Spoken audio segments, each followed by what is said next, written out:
Hi everyone. I know I look very crazy and this is probably not what you expected when you clicked on this video, but I'm currently doing some self-care, putting on a face mask and just finished eating some breakfast and had some nice tea. So I thought, you know what, why not film looking like this? It's not every day be perfect, full face beat, especially when it comes to a topic like this. I want to be as myself as possible in case I cry anyway. So this morning for me was actually very difficult to get up. When I woke up, I literally laid in bed for about 3-4 hours before I can get myself to wake up, to brush my teeth, to get something to eat. And that's why I'm in a face mask right now. So I'm just doing a little self-care, self-pampering. I've just read like a little Bible quote. I've been listening to gospel music whilst I was eating my breakfast and just trying to slowly and gradually get my mind, my spirit, my soul and my emotions in touch with what I'm feeling, but also in a way where I'm healing and not letting whatever feeling I'm feeling hold me down or stop me from being proactive and stop me from actually having a good day. So I just wanted to show you me in a self-care state. And no, face mask doesn't fix all your problems, but it's just doing little things like this for myself helps me feel good about myself a little bit. Okay, I've taken care of my skin, I've eaten some breakfast, I've had some tea, I've listened to some gospel music, and now I'm about to get in a nice hot shower. I'm gonna wake up and feel better and do better. So I'm just gonna go and wash my face right now. I'm actually gonna take a quick shower and then we can get started with this video.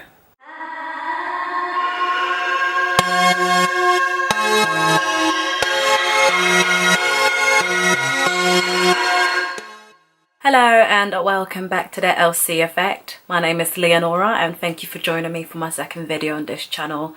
So by reading the title, I'm sure you guys are well aware what this video will be about. It will be about overcoming depression and anxiety. This video was actually requested by my followers and I did have to think a lot about it because I thought, how will I best articulate myself? But then upon some self-reflection, I thought less thinking and just do it. So here I am in the comfort of my four walls. This is my safe haven. This is where I cry. This is where I express myself. This is where I isolate myself. So I'm welcoming you guys to my little safe haven and hopefully we can all learn, grow and heal together. So please don't forget to subscribe. If this video helps you or you feel like it can help someone else, please share it with them. Again, the LC Effect is a community where I want everyone to be authentic, to be honest with themselves, a place where people can cry, where there's just love, honesty and respect. So please make sure that you're kind to each other and kind to me, because it's not easy coming forward and speaking about my journey and speaking about my depression. It is scary, so if you can just be mindful of that, I'll really appreciate it. Thank you. I literally discovered the best tea. Ginger, lemon with a touch of honey. Ugh, it's just so reviving. So I think I'm gonna just start with my journey with depression. So to be honest, it feels like I've been depressed for all my life. Literally, I was first diagnosed with depression at 12 years old. I'm 22 years old now, so it's basically been 10 years, a whole decade of depression. And even 1 week of feeling low feels like a long time. So imagine a whole 10 years of constantly battling with negative thoughts, suicidal thoughts, dealing with self-harming and all that other poison and negativity that comes with depression. This was major depression. I don't know what that means. I don't know if there's like a minor, major, but I had major depression. That's what my counselor said. And what triggered it at the time, I feel like, was definitely family. I mean, you're at that age where you're in year 8, so you're 12, 13, you're just discovering who you are as a person. You've just about started your period and you don't even mention that to your friends because you're a little bit insecure. You're like, oh my gosh, I bleed. So it's that age where you're a bit unsure about who your group of friends are. When there are things happening at home, there's no one that you can talk to, so you're just in this bubble where you're putting on this mask, putting on this Visage of, oh, I'm happy, yeah, you're 8, oh, hi girl, BFF. It was such an exhausting time of my life. There was definitely a lot happening at home, a lot happening at home. And to be honest, I had this conversation with my mum the other day when I told her I don't think I would have any mental illnesses if it wasn't for this family. Not to blame my family for my mental illness, well, I kind of am, I guess, by saying that, but it's a case of they as a whole was a big trigger to me. I often feel like I was quite different as well. Like, they always used to call me white girl. They're like, oh, this white girl, oh, this white girl. So then I was battling with my own insecurities as well and my own demons. So being this young black girl that had lips that was like literally this huge. I was born and raised in Hamburg, Germany. So from the moment I could speak or hear, all I got told was I'm a nigger. Before I could even know to spell my name, I knew that I was a nigger. I used to go to the park, I would get called a monkey. My ballet classes, my teacher would be like, come on, hurry up, monkey. So I was just bullied and ridiculed about how I looked from a very young age, and that was part of the reason why my family moved from Germany to the UK. But where I lived in the UK is not like London, where it's so diverse and everyone's trying to be black. I lived in a predominantly white area where people like me still wasn't really appreciated. So I was still battling with my self-esteem, how I looked, that on top of family problems, that on top of trying to fit in, that on top of just trying to balance life. It all got very overwhelming to me, and I remember just waking up thinking, I can't do this anymore. I think I'd rather just die. And that's when I started self-harming. And it's quite interesting actually how, thinking about it, how good I was at hiding the fact that I was depressed. Obviously people around me noticed that I'm different. My family noticed that I was a bit more quiet, a bit more reserved. But it's a case of, I don't think my group of friends knew that I was self-harming. I used to slit inside my arms, inside my thighs. I would starve myself, so I would eat like cotton wool dipped in orange to stop me from eating. But that's something that my mom caught on, because she was like, I'm gonna sit there until you finish eating that. Like, I don't want to hear you throwing up. My mom patting that, and I was just like, I don't want to eat. Like, I'm fat, okay? The things we put ourselves through at such a young age, it really breaks my heart that I put myself through a lot of these stuff. So there was self-harming going on, and actually a girl in my textiles class noticed, and she was also depressed and she was also self-harming, and then she told a teacher, who then referred me to the school counselling. So I kind of got help and counselling from within a few months of me experiencing these symptoms. So I guess I wasn't that good at hiding it. But that being said, my family actually didn't know that I was depressed, and up to this day they still don't know that I've done counselling or been through what I've been through. And that again comes down to different culture. I feel like mental health, in particular in the black community, is not spoken about. You mentioned depression, like, hey, what do you have to be depressed about? You don't pay rent, you don't pay bills, you don't have to pay for food. All you have to do is go to school and you're telling me you're depressed. Depressed for what? Huh? What are you depressed about?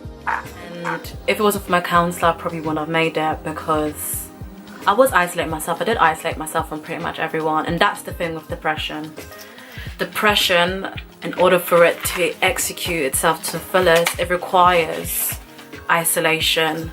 It pretends, it hides. Like, I found that when I was first diagnosed with depression, I was like proper crazy, like always like, hey, yeah, ooh, and that was because I was putting on a mask that I'm happy, I'm great. Maybe if I'm the loudest, maybe if I'm busting the most jokes, no one will notice that I'm killing myself and wishing to die. Depression pretends, it hides. So that person that's the funniest, that person that you might think is the prettiest, that person that always smiles could be the one that's hurting the most. And that's the thing, depression requires isolation, because when no one knows, when everyone thinks you're happy, when everyone thinks you're perfect, no one bothers to ask, are you okay? How are you? And then you find yourself in this hole where you're just isolated, where you're just alone and you're crying to yourself, and there's not a single person that knows. And then what happens? That feeling progresses. You start to feel worse, you get quiet, and then you can't put on that I'm happy, I'm great, and then you start isolating yourself even more. Now you don't want to talk to your friends anymore, and now you're hanging around at the quiet places, and now you're reading more books, and it's got to a point that you're in too deep that everyone's almost a little bit scared to ask you. And if they do ask you, I'm fine, no, I'm okay, yeah, that's great, I'm fine.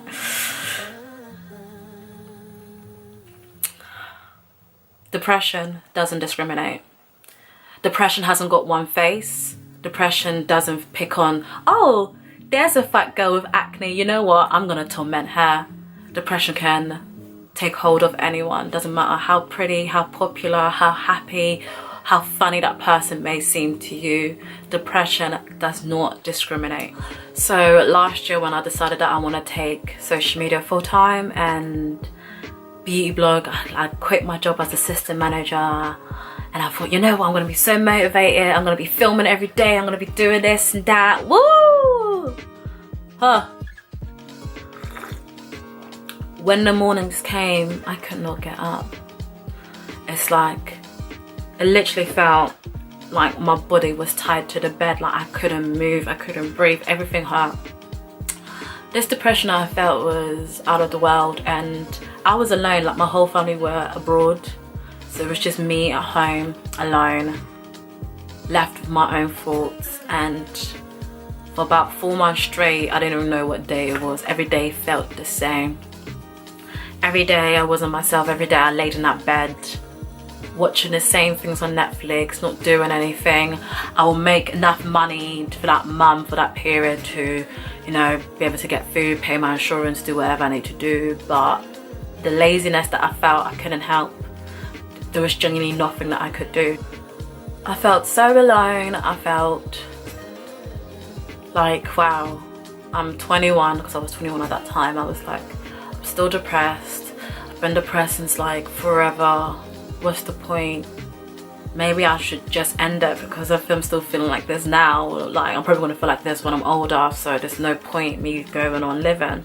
And that was the same thoughts that I kept having and kept having.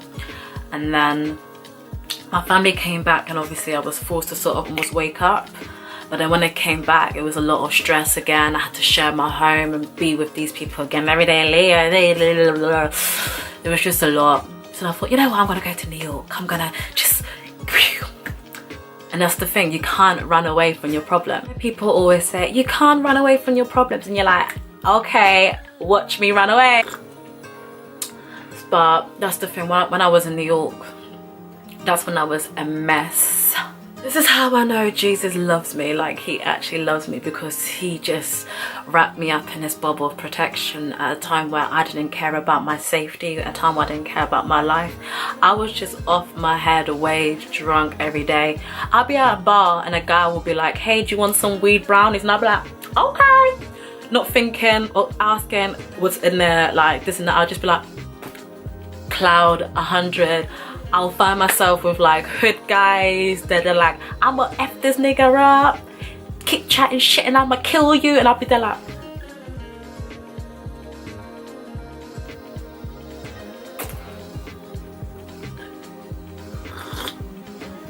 I didn't care. Like, it's actually quite funny.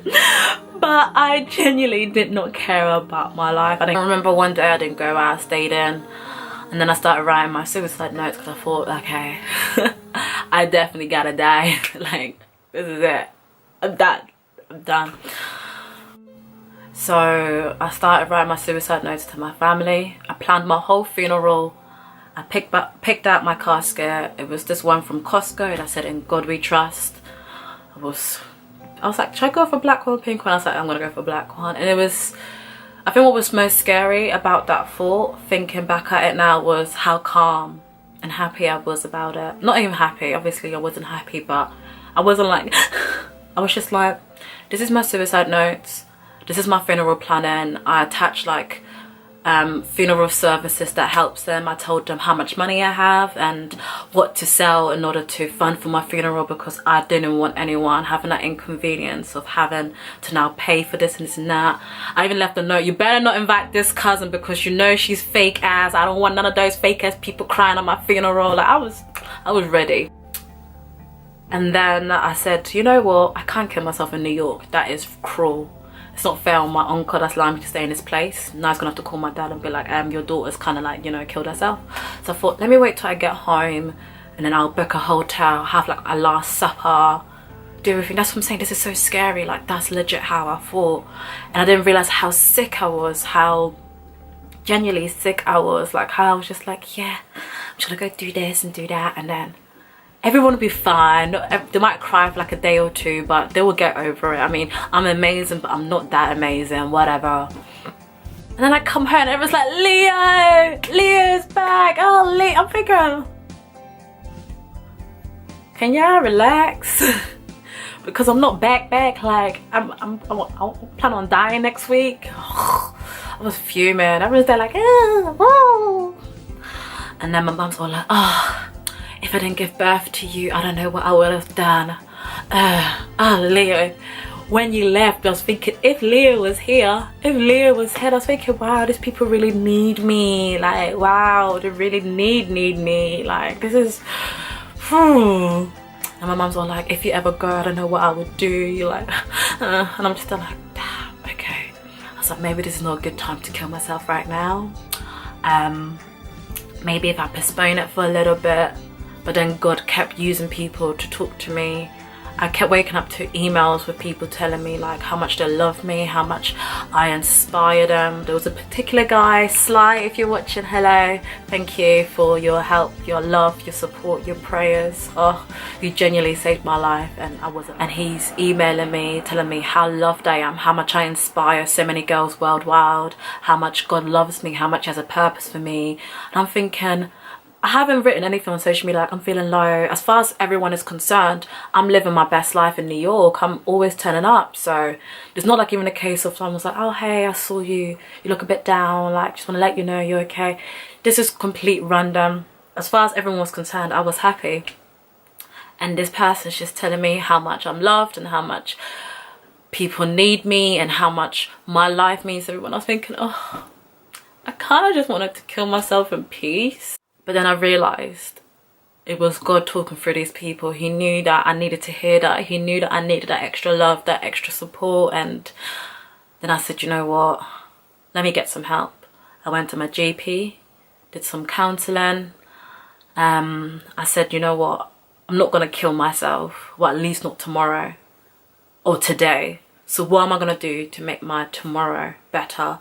What am I going to do to change the outcome of my life? What am I gonna do? Because I don't want to spend another decade, another 10 years feeling like this, feeling low, being depressed. What can I do? I didn't know what to do. I just knew that I couldn't kill myself at this point. I have to find a way to keep going, to keep living. And I just dropped down on my knees, lifted my hands, started crying. I said, God, please. Like, my own strength can't do this. I can't do this by myself. I need your help. I need your support. I just need you to tell me you love me or something. Like, just... And then I swear, another thing ticked in my head where I thought, you know what? I'm getting ready to win. I'm in a fight. Like, me, depression, anxiety, we're fighting. We're beefing. Because you're in here somewhere, keep telling me some negative stuff, telling me I'm worthless, telling me like I'm ugly, telling me I'm this and this and this and that. Like, and another part of me is like, you know what? No. Like, so I'm fighting this demon inside me. I'm getting ready to win. I just woke up feeling brand new, and I was thinking, whoa, is this what the peace of Jesus Christ feels like? Because it feels kind of weird, because where's that feeling that I get in the morning of, ugh, I kind of want to die? Where is it? What's going on? Like, I'm not used to this strength. There is power in the tongue. There is power in the tongue. From the moment I prophesied against my life that I don't want to be depressed anymore, I don't want to hurt anymore, I don't want to cry anymore, I want to be happy, I want to live, I want to make my mum happy, I want to make my mum proud, I don't want to cause hurt and pain to my family, my friends. Something in me changed because I used my tongue to prophesy something else, something different. Whereas for the last 10 years, all I was arguing and saying is, but I am depressed though, I'd rather die though, rather be dead though. My life sucks. This and this and that. So I kept using my own tongue, using my own mouth to almost curse myself and tell myself that I'm worthless. That, oh, no one likes me anyways. I mean, no one's even liking my pics on IG anymore. Like, I might as well just deactivate. And that's what I did. I was deactivated for like a whole month. And I thought, see, I'm gonna be gone for a whole month. No one even cares. No one even cares. No one even cares. But the moment I came back, everyone's like, you're back. And I was like, oh! So, it was the devil telling me these lies. It is a lie that no one cares about you. It is a lie that you're not loved. It is a lie that your life has no purpose, because it does. Your life has purpose. But overcoming starts with you. Overcoming depression, anxiety, any mental health starts with you. And it takes a lot of strength, it takes a lot of willpower, because let me tell you something. It's easy to just lay there. It's easy to give up. It's easy to be like, you know what, I'm tired. I don't want to. But it's so much more rewarding and fighting, even though it is hard, because I'm still struggling. Like I said, this morning I woke up and it took me 4 hours to get out of bed, and those 4 hours I could have filmed maybe another video. I could have replied back to 10 emails prior. I could have got up and eaten. I could have done something more with those 4 hours, but I chose to dwell and let those 4 hours, that moments, get to me until I was like, you know what, I can't do this. This is what I used to do, and I would end up being in bed the whole day. It takes you, and in the moment you do one thing, you'll be like, oh, that's good. So then I started doing these things where I'd be like, do things your future self will be proud of. So little things like, for example, making my bed in the morning. So when I go to work or go out, I come back home, my bed is nice and dressed. It feels, my room is clean. It's ready for me to come back home to. Do things your future self will be proud of. You know what, I'm gonna go gym and exercise so I can be healthy, so that my muscles can be stronger, so that when I get older I'll be in better shape, so that my heart is functioning better. Wow.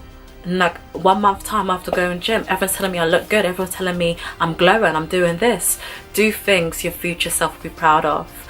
And it doesn't have to be some amazing huge thing. It could just be like submitting your coursework on time, getting it done a week before, so you don't have to stress yourself 2 nights before it.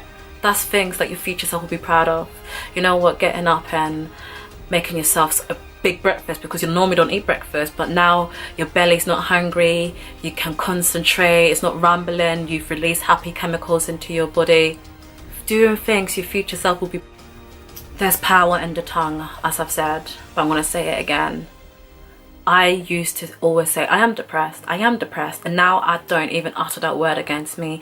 Even when I'm feeling low, I will acknowledge that I'm feeling low, and I say, okay, what can I do to change this low mode? What can I do to get out of this? What can I do to at least make, by the time I go to bed, I'm going to be like, you know what? I started off low, I started off a little bit, but I'm better. I don't call myself depressed anymore. I don't declare that I'm depressed anymore. I say, you know what, I'm an overcomer, I'm an overcomer. So change that I'm depressed to I'm an overcomer, because the fact that you're still alive today goes to show that it's a testimony of your strength, of the fact that you're still fighting for your life, but you just gotta keep going, gotta keep fighting. So stop declaring you're depressed and instead say I'm an overcomer. Depression takes isolation for it to be fully executed. So for instance, last Sunday I was feeling so low, and normally I will spend that time by myself, dwell on emotions. I even have a heartbreak playlist. Like, I will listen to music that helps complement my sadness, so I can be sadder. But I thought, you know what, I'm gonna do things differently now. I'm gonna call up my best friend, because I know this person cares about me, and if I'm gonna cry, at least I will cry with someone else. And I did that, and at the end of the day I was like, I'm so glad I called you, because I feel so much better. I don't even feel remotely close to what I was feeling. So don't feed into your depression today. If you're feeling low, reach out to a loved one, whether it's your mum, your sister, a friend. There's a person that loves you and cares for you. So what are you gonna do? And if you're religious, pray. William McDowell is another person that saved my life. Like, William McDowell, God bless you, thank you for your life. And even times when I couldn't pray, and sometimes I still find it really difficult to pray, I'll just play my gospel music and just let that music flow through me, and I'll be there like, Jesus loves me, Jesus! lover of my soul. Jesus, I would never let you go, never let you go. Oh God. And if you're not religious, that's absolutely fine. Find your spiritual, peaceful guide, because we are spirit. This body is just a host. We're spiritual beings. So there was a time where I was healing and I started reading loads of books like The Secret, this and that, and I thought this is actually has so much in common with what the Bible says, and it has so much in common with like what my pastor preaches. So even if, let's say, you're not a Christian, you don't believe in Jesus or God, figure out your spiritual side, figure out what your spirit doesn't like. Maybe there's certain foods that you eat that makes you feel a bit sluggish and bloated. Stop eating that food. Maybe there's that person that you keep going back to, but the moment you're with that person, when you leave him, you feel high and dry, you feel empty. Stop going back to that person. Listen to your soul, listen to your spirit. Literally, this body is literally just a host. It's our inside, it's our heart, it's our soul, it's our mind that's hurting.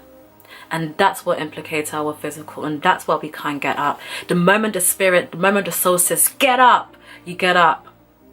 You get up. But that being said, even though we are spiritual and we are souls, we are in a human body. So therefore we feel human emotions, human pain, human everything. So take care of your body as well. So I eat fruits, I drink tea, I cook every night. Even if it's something like, let's say, a nice little vegetables with potatoes or some chicken and gravy, fresh food that fulfills my body, that makes me feel, I ate good today. That is what you should be doing. Stop eating KFC, stop eating McDonald's, stop eating junk, because they weaken you. They're not good for your soul, they're not good for your body, they're not good for your heart. You will find that food actually releases happy chemicals into your body.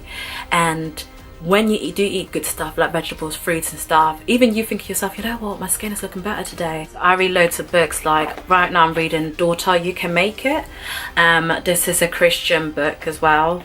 And even, let's say, if you're not a Christian, you can still read this book, because reading this makes me realize that some of the things that we go through is not new. Everything that you've gone through has happened to 100,000 people before you. That we're not the first people to ever experience depression. You're not the first person to experience a certain thing. It has happened before. It's been written. Some of the things that happened to me, I'm thinking, rah, this happened in the Bible, like before Jesus Christ was even born. Like, this is crazy. And then when you read this stuff, you're like, wow, I'm not alone. And that's the thing, you're not alone. We're not alone. And last but not least, please be easy on yourself. Nothing works until you learn to forgive yourself, until you learn to love yourself. And once you learn to love yourself, life just feels that little bit less hard. Please start with loving yourself. So if you need to look at yourself in the mirror and be like, hi me, I love you, I appreciate you, I adore you, I'm sorry for how I made you feel, I'm gonna do better, we're gonna do better, and we're gonna make a better life for ourselves. You're alive today, so therefore you still have purpose beating right through you right here. Your purpose is right here. You just gotta find it. And when you do, and I'm sure and I know you will, everything else will make sense. I mean, I'm still waiting. I'm still waiting for God to give me that my wow. And I'm like, wow, this is why the devil wanted me to kill myself, because he knows I'm blessed. And that's the thing. You are blessed. You are loved. And people care about you and people appreciate you. Just start by loving yourself and appreciating you first. So if someone disrespects you, be like, honey, you're not about to disrespect me, because I respect me and love me. Okay, I know my worth. So start with you. So search, self-reflect, find that inner peace, and the rest unfold. Be easy on yourself. We're all growing, we're all learning. And yeah, thank you for watching.